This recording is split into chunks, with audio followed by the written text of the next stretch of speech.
নমস্কার বন্ধুরা, আশা করি তোমরা সবাই ভালো আছো আর আমিও অনেক ভালো আছি। সবাইকে গোদাবরী লক্ষ্মী পুজোর অনেক অনেক শুভেচ্ছা।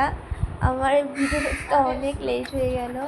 চলো সারাদিন আমি কী করলাম পুজোর দিনে। তো যেহেতু আমি পুজো করেছিলাম, মা করেনি, তো সারাদিনে আমি কী করলাম চলো দেখাই তোমাদেরকে। সকালে উঠে দেখি পদ্ম গাছটা জলটা প্রচণ্ড নোংরা হয়ে গেছে, ওর মধ্যে ছোটো ছোটো মশাও হয়েছিল, তার জন্য জলটা পাল্টিয়ে দিলাম। 4-5টা মাছও ছেড়ে দিলাম যাতে মশা যেগুলো হয় ওগুলো মাছগুলো খেয়ে নেয়, তার জন্য। এসব করে আমি রেডি হয়ে বাজারে চলে গেলাম দাদার সাথে পুজোর বাজার করতে।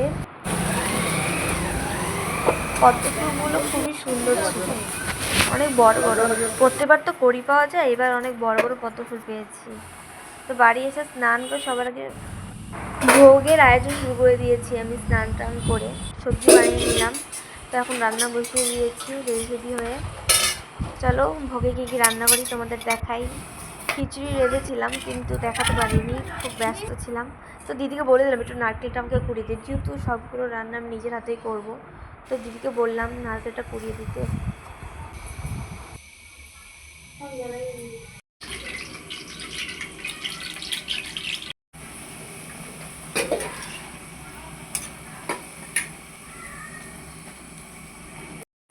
আমি রেডি হয়ে গেছি, তোমরা সবাই জানিও আমাকে কেমন লাগছে।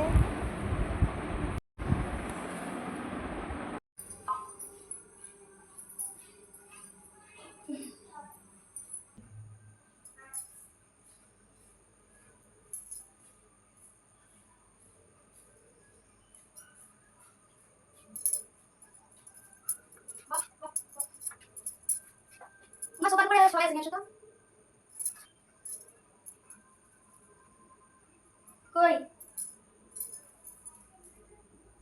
তো পাগলাতে